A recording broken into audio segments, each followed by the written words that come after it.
All right, hello, Chris. Thanks for joining us today. You're looking wild there, brother. You in the Christmas spirit? We're in the Christmas spirit here at Loose Automotive, friend.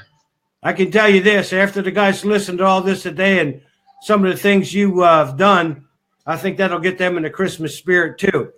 So let's jump right into it. Chris, you came to Florida. It was Atlanta. And you were at the workshop down there. And when we left, you got into tax lien certificates. Yes, sir, I did. I've been to several of your workshops, Florida, Dallas, Atlanta, Maryland. Matter of fact, I got my Selling from the Heart book right here, and I got my 30 Sales a Month workshop book, which you haven't been to a workshop. You need to go and get one of these, too. Well, let me ask you this real quick. There's probably 40, 50 guys there, and they all heard the same thing. Like the night before we do our training for how to sell 30 cars a month, I always do a little get-together, a little outing or whatever you say with the guys, and I talk to them about real estate, sheriff sales, tax lien certificates, short sales, and other stuff like that. As far as I know, you're the only one that grabbed the bull by the horn, so to speak, and went with it. And if I remember correctly, you talked to your wife, and she's the one got interested in it.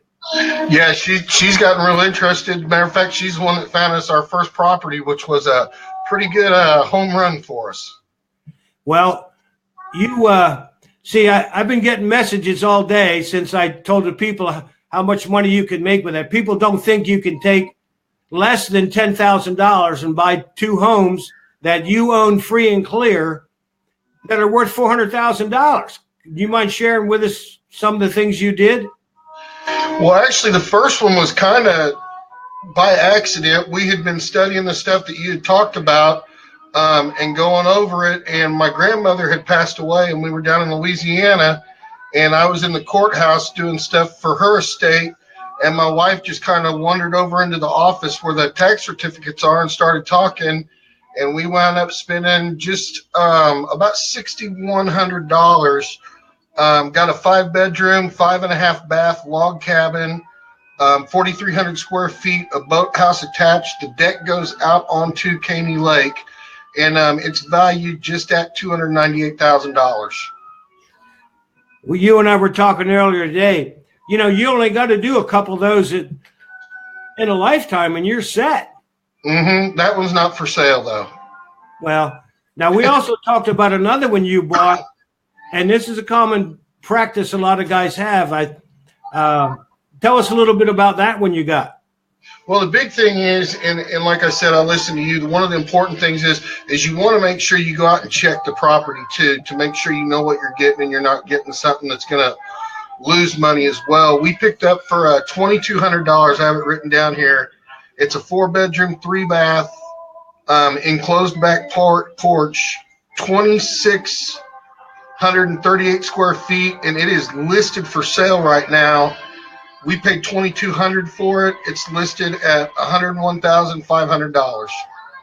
Well, we talked about that earlier, and that's what I'm saying. That's probably the biggest mistake a lot of people made. You know, you said it needs a little bit of work, and if I'm an investor, let's say it needs $30,000 worth of work, I'm not going to pay $70,000 to put $30,000 in it to break even. So that's what I said about you. About hey, just think as an investor to drop it a little bit, make yourself 40, 50,000 and go get another one. Well, and that's what we've talked about. I mean, if someone put 10,000 into this house, it's going to be worth 160, but I think we're just going to drop it down to sell it because we're still making a monumental profit. So that's kind of what we're looking at, and that's and then moving on to the next, we've got several others we're looking at. We're going to head down to the office here in Arkansas where we just moved and start checking the properties out around here. So that's some exciting stuff that we've got going on, and the crazy thing is my wife just loves to do the investigating and do it. I just kind of along the ride. I thought I was going to be the one doing it, but she's, we work as a team, so that's important. We always have.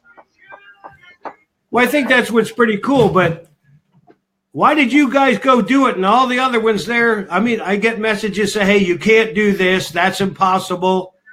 But eventually you're going to be living the dream. And I'd like to know what it takes for a guy or a couple like you guys to say, hey, I think we're going to go do this. I mean, what sets you apart from the rest? As for some of the people watching this, what can they do to go spend 10 grand and make it $500,000?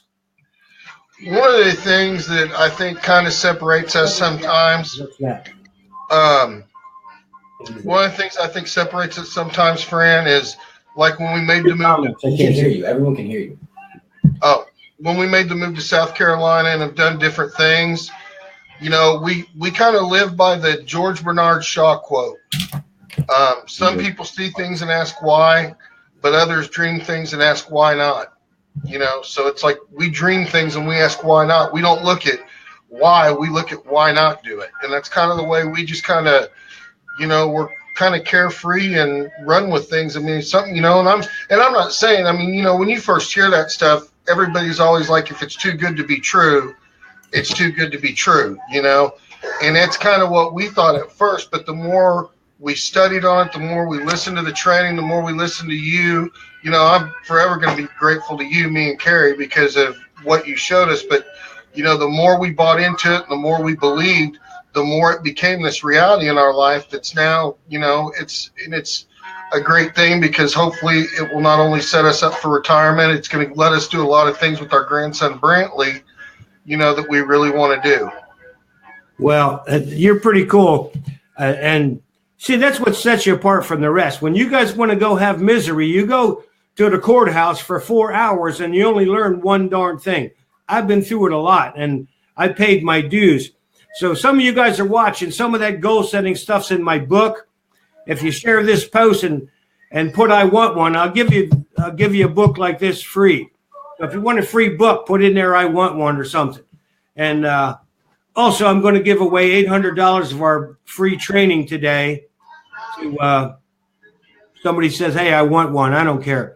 And then that's the other thing. I was just telling Trevor this morning, I spent $10,500 for just one of these programs. And heck, I give them away free. I try and help a lot of people. And people like you, I mean, it makes it all worthwhile. And I look forward. I want you, to be honest with you, to make $1 million doing this. That might be out of some people's league right now, but hey, we all started the same way with nothing. The difference that you can't teach is that desire to go try it. And if it doesn't work, keep trying it again, because it does work. You just have to take the time to figure out how to get it done, right? Correct. I mean, it does work. I mean, it takes time, and you need to know, you need to learn the processes and everything before you just jump into it. And I think that's one of the things that benefited Carrie and I is, you know, we studied what you gave us, we listened to what you told us, and we did some other investigating. And that's why I think so far we've been successful. I know we'll take a loss somewhere along the road, but that's just part of being successful. You know, it's like John Maxwell's book, Failing Forward. You know, you're not going to move forward without some mistakes. You know, Carrie, the other night, we always try to come up with quotes. And one of the things she told me was, this is a quote she came up with the other night, which I thought is great. And she said, past mistakes are experiences we can change today. And I mean, you've met and had dinner with Carrie. You know what she's like. So she's a very studious person, and, you know, she won't make the same mistake twice. I can promise you that. Well, you know, you said something there. I'm not quite sure I understand. You said you're going to take some losses. I've never lost money on real estate.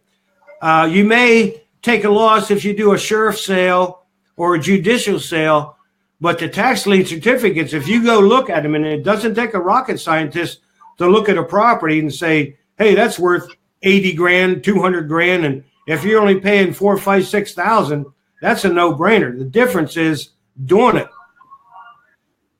Well, I was thinking more along the lines of if she got really busy, if we started trying to take shortcuts, not going out and investigating the property. You know, it's just like in car sales. When you have your process and you skip a step of the process, you know, you have a lot more trouble closing that deal. And that's kind of where I was thinking, you know, because sometimes when things are rolling good, you get laxed in your process, and that can cause you problems. Well, I think that's kind of interesting because to me, it's more fun driving around looking at a property to buy than it is to try and do other things. It gets more exciting. Like I remember, when I started in car sales, I was trying to make $100 a day. Then I tried to make $1,000 a month. And then I tried to make $10,000 a month. And over time, of course, it's been quite a few years, I wanted to make $100,000 in one day. Now, last year, my goal was to make $500,000 in one day. Now, next year, my goal is to make $1 million in one day. As you grow, as you do your different things, your knowledge is going to expand. And the more you do it, you feel less fear of making a decision to go after $500,000 or $1 million property. Like I said, I bought one for $40,000. I just sold in February for $453,000. But I had to do a lot of work. But to me, making an extra 10, 20 phone calls to make that kind of money is nothing. Correct. I agree. Well, let's talk a little bit about how you make money. When I met you, actually, we were talking on the phone before I met you. And then you moved to South Carolina? South Carolina. And it took you 2 months to get to 30 cars a month. So what I'm talking about, and Chris is what we're talking about, hey, make a couple dollars selling cars more than you used to by doing the same thing, by doing things other people aren't going to do. And then when you make that little abundance of money, go invest it in real estate or some other things like that. And it's a no-brainer. And so share with us a little bit what you did with some of our training, how you sold 30 cars your second month in the car business in a town 1,000 miles away from home. Well, it's interesting because you were along on the ride with that with me because I picked your brain a lot. But, you got to hit the ground running. You got to be positive. I mean, I'm doing it again right now, building up to that 30. I'm not there yet in Fayetteville, Arkansas. But, in Columbia, I just hitting the service drive, calling orphan owners. Anywhere I was at, talking to everybody. I can remember, and I've been blessed that I've been at 3 dealerships and they've all had incredible owners. But I remember that first month I was living in a hotel while Carrie was finishing up all of our stuff in Kansas City. And right across the road from the hotel was a Walmart. And I was over one night and there was a lady who was trying to hold her daughter in one hand and put her groceries in the car in the other hand, and she was struggling. And I just kind of looked at her and said, ma'am, could I help you out? And she said, oh, I would love that. And as we started talking, she had a Toyota Corolla. By the time I'd gotten the groceries loaded, I knew how much she owed on it. She owed the money to Ally Financial. We had just kind of talked, and I found out that she had just found out she was expecting another child and wanted to upgrade to a Camry to have a bigger back seat, and we just talked, and I shared my number and information, and she wound up coming in and purchasing a Camry from me. But it's just things like that. Whatever you can do in the community, I've got poker chips that are on order for here that I put out, the other day on 30 sales a month. They're going to be coming. They're a great tool. People love these. I hand them out to people all around. When I was in Kansas City, I used to go downtown and stick my referral cards in the parking meter. Got a couple of calls from the city on that, but you know what? I still didn't quit. I just wrote a little note. Let me help you pay for your parking. It's just whatever you can do whenever you're out there. Yes. Well, now you're not afraid to invest in yourself now. Now here's my opinion. Hey Jeff, I see you're there. Finally got this working down here a little bit. You just click show and bring the comment. I want to see them all. You're just gonna have to scroll. It's a small little window here. You're just gonna have to. The top is the. Okay, well, Trevor here, he's helping me out here. Hello Joe. All right, so if you guys want one of my books, or if you want to have some questions here, I'm gonna try and go through some of these. And here's what I learned in prospecting, and see what you think. Once you buy the prospecting tools, and once you start to make some money with some of these, doesn't it help you out when you want to invest in other things? Like I was just telling Trevor here a little while ago, I mean, when I was selling cars, I mean, hell, we had 25 salesmen on the floor. I mean, it was hard to compete with those guys, but I know I just didn't want to sit around and do nothing. So I remember one day having 2 or 3 prospecting tools, and I sold a couple cars that month from them. And I said, you know, if I had 10 or 15, how many more cars would I sell? I didn't know, but that's where I came up with the ideas of having my Chinese fortune cookies, you know, save a fortune, buy a car from Fran Taylor. I had matches with my pictures on, strike a good deal, buy a car from Fran. And what I discovered is the more prospecting tools, the more opportunities I had to sell cars. And that carried over when I got out of the car business, because I do antiques on the side. I help a lot of people on the sides. By the way, check that out. If you guys want to make $100,000 on the side, if you think you can do it, you can. And that's nationwideantiques.net. So I got that going. I got real estate going. And I just telling Trevor just a little while ago, by next year, I want to have 10 more things going. And I think you learned that from prospecting. What do you think?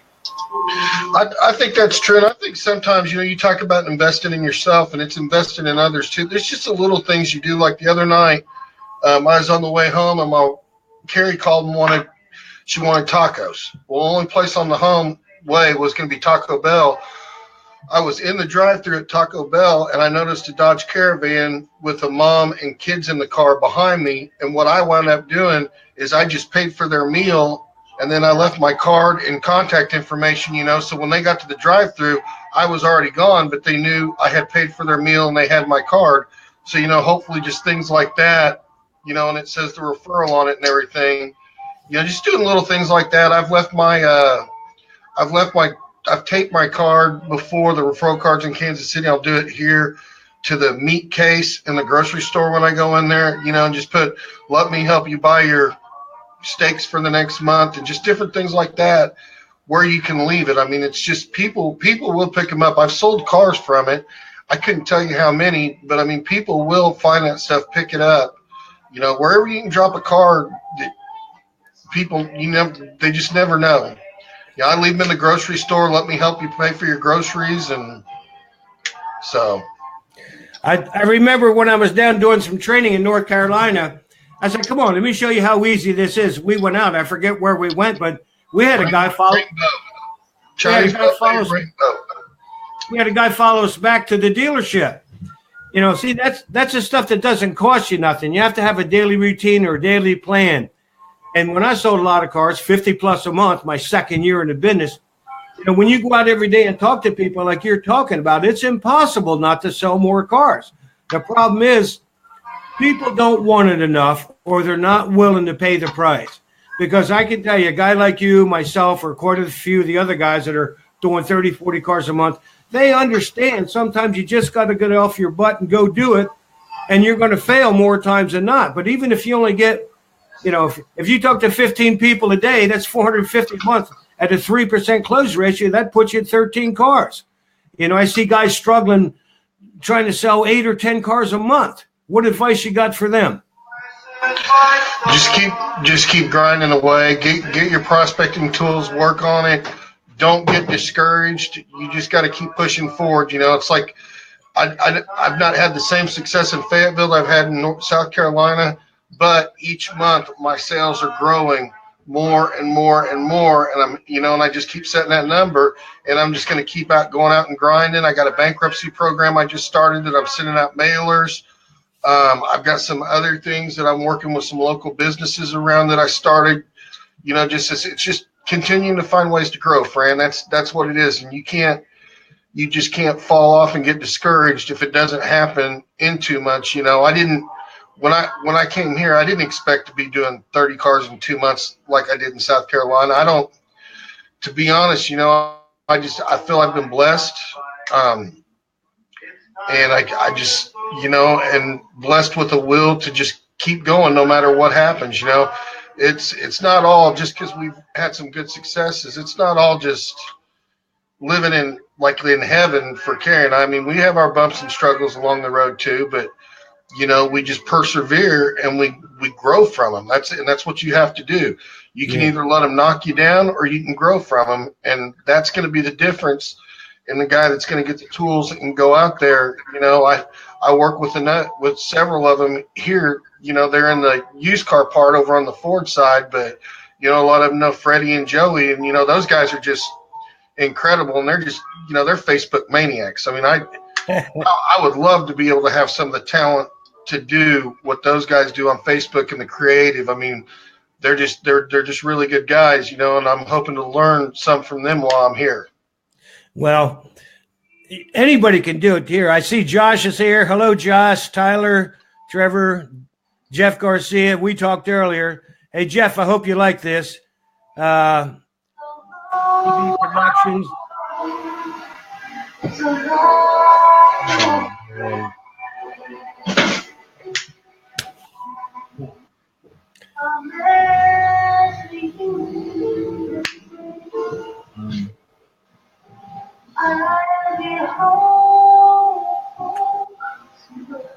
I think we were just. Anyway, if you guys got any questions, we were just a little hung up. You're good. We're gonna do over some things here.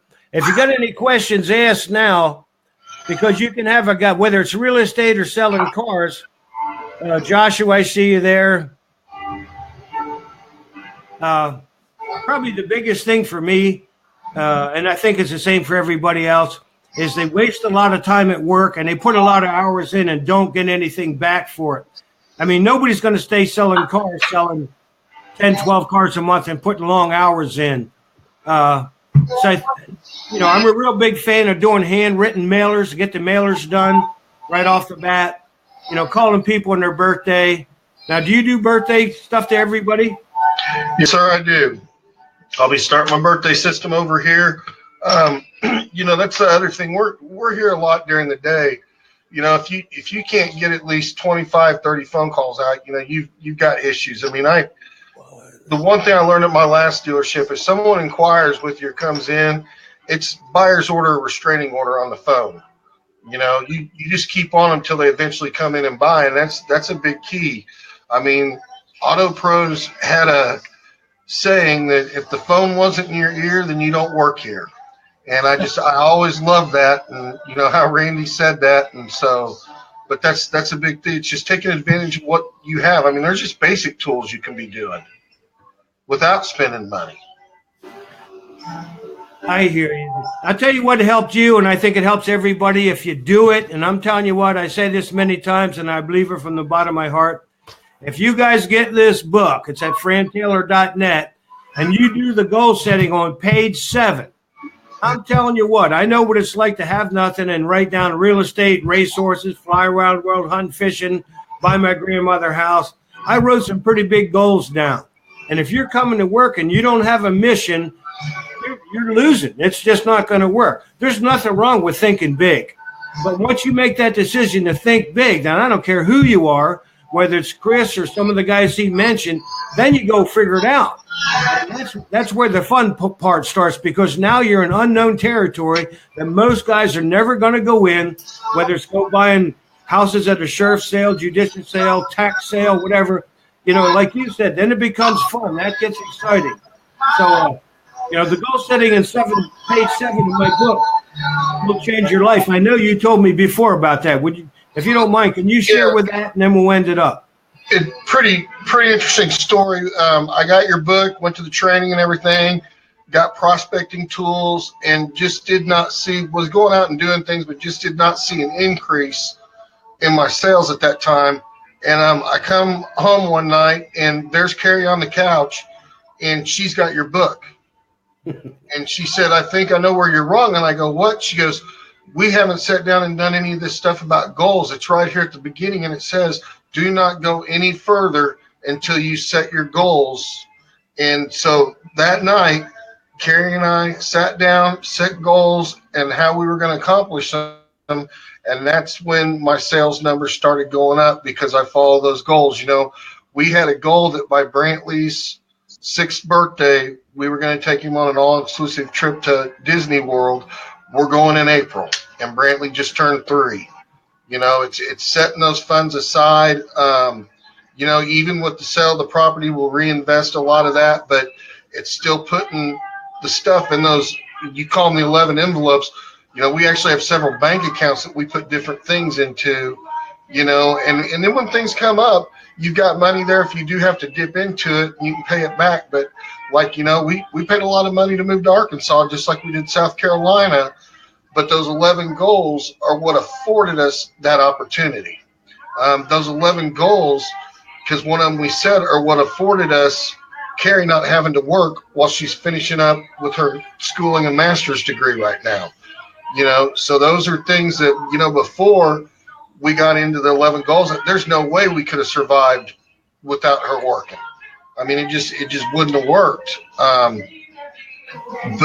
it taught us, it taught us how to goal set. It taught us how to save.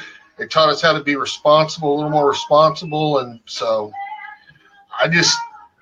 if you don't start with the goals, you're probably not going to get very far with it. That's the stuff that gets excited, because once you get one goal out of the way or two goals out of the way and you add more, life gets pretty exciting. So we're going to end it here, dude. You want to say anything at the end to try and help maybe somebody? What happens if you're an old pro and you don't have prospecting tools? You probably just go out with the flow. I mean, if you're not going to prospect, I mean, I know, you see those guys that sell the 30 cars a month on Facebook and they all have prospecting tools. All of them, the ones that sell 30 plus, the ones that sell 40 plus, 50 plus, they've all got some type of prospecting tool they do. If you're just going to sit around, and what they call it, the up bus, and wait for the up bus, you're probably just need to get the city bus and head on down to the unemployment office, because the up bus doesn't come anymore. The be-back bus ain't around that often anymore. So it's just taking advantage of what you have. And the big thing about prospecting is referrals and repeat business are a lot easier to close. We know that from statistics. So I would rather bring in my own folks than just rely on the folks that are walking up on the lot. Well, I've been down to your store probably, 4 or 5 times, and there's several guys there doing 30, 40 cars a month. But I think that's a difference. You can't just hear it one time. You got to hear it a couple of times and go experiment with it. But one thing, I'm always here if anybody needs me. I'd like to thank you for taking the time to chat. And if you guys want one of these hard copies or stuff like that, hey, I got them on sale. It's going to end here. I don't know if it ended or not. But anyway, this selling from the heart stuff, hey, this is a real deal. Here's how to make $250,000 a year selling cars. And it's like Ken at your store. I talked to him the other day, and his goal next year is $250,000. He's 26 years old?